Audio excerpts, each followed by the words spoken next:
Rick and Morty is arguably one of the most brilliant cartoon series ever. In the show, Rick, a genius scientist, alcoholic, and otherwise pretty much a jerk, takes his insecure, shy grandson Morty on various adventures through intergalactic worlds, which often end up being disastrous for them. If the duo reminds you of Back to the Future, you're right. The series is full of references. When binge-watching the series, don't be fooled by the colorful worlds, crazy inventions, and imaginative monsters. The stories in the series are not just entertaining, they are completely wacky. Rick and Morty masterfully combines unique entertainment with deeper and sometimes darker themes, such as the human purge that takes place annually on a planet they discover in the episode Look Who's Purging Now. This is intended to show how natural selection driven by the elite impacts different social classes.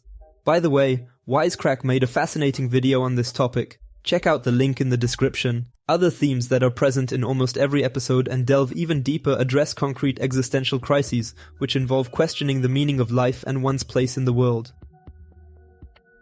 To describe Rick and Morty's search for a meaningful life, we need to take a little detour to Albert Camus' philosophy of the absurd.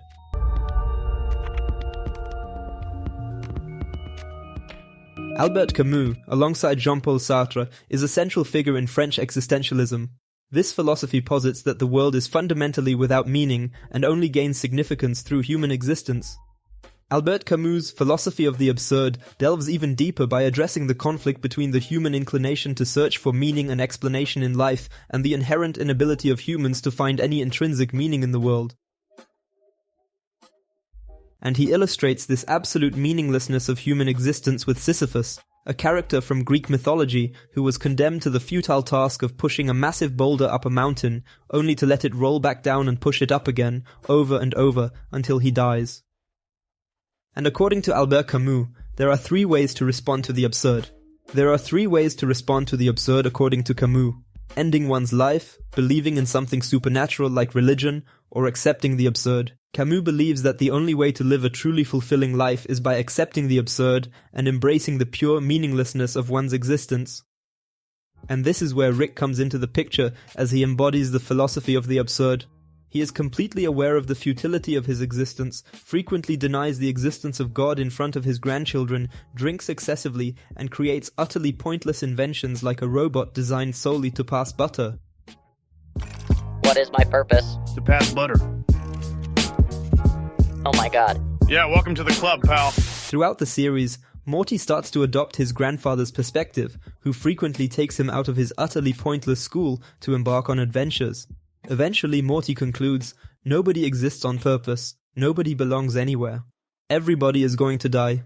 According to Camus, accepting the absurd should not be passive but seen as a form of struggle and rebellion. Characters like Sisyphus should fight, grab hold of the rock, continue with the meaningless task as long as possible, and they should enjoy the task. And it's precisely this revolutionary, rebellious thinking and behavior that defines Rick. He doesn't just accept the absurd, he follows his desires. He constantly fights. He questions the system. In the episode Citadel of Ricks, he even fights countless Ricks from different dimensions, symbolically battling himself because it's just part of his rebellious nature. What makes the series so brilliant is that it delivers practical philosophy without being too intellectual, preachy, or overly complex. Simultaneously, the show manages to be incredibly funny while also being grotesque.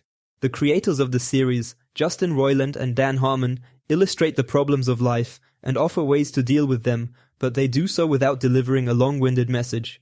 This is precisely what makes Rick and Morty so unique and compelling. Cheers. Hey guys, what's up? We hope you enjoyed this video. Please write in the comments what your favorite series are.